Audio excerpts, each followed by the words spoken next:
Naho mu cyiciro cy'abakobwa murabizi yuko aricyo cyabanje, naho icy'abagabo turacyagitegereje.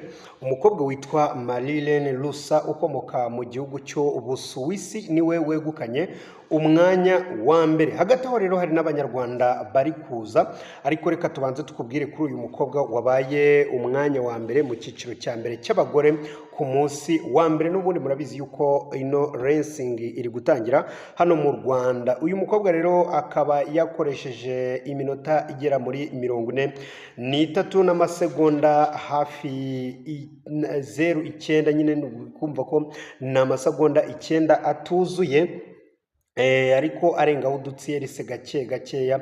Naho ngaho nuko byaje kuba byagenda. Umunyarwandakazi rero waje umukurikiye nawe ni uwa mbere kandi yandikishije amateka akomeye cyane. Uwo nta wundi ni Nirere Saverine, nuko mubisoma. Nawe rero akaba yarushijwe n'uyu wa mbere iminota igera kuri 7.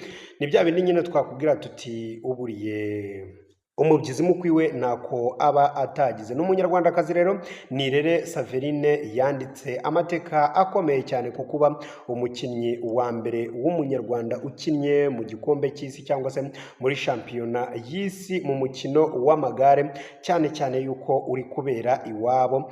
Rero benshi bari kwibaza bati kubera iki atabaye uwa mbere kandi yari asanzwe amenyereye imihanda y'i Kigali, bya bindi by'umunyarwanda ngo akari iwabo cyangwa se ngo ishondo umukara, namwe mu byiyuzurize.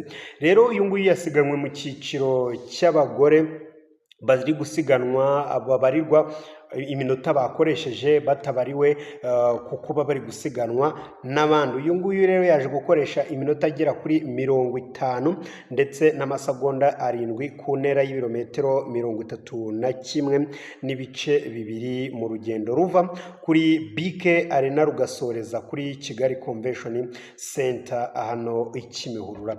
Nyuma rero yo kunyura mu bice bigiye bitandukanye, niho gene bagendaga banyura bagenda bakatakata kugira ngo babone kugera kuri hariya kuri Kigali Convention Center. Rero uyu mukobwa w'Umusuwisi yabashije kwanikira abandi bose, dore yuko icyiciro cy'abagore kiri kugenda gisoza twitegura icyiciro cy'abagabo.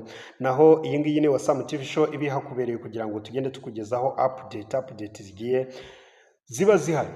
Iyi ni Wasam TV show, ugira ibihe byiza.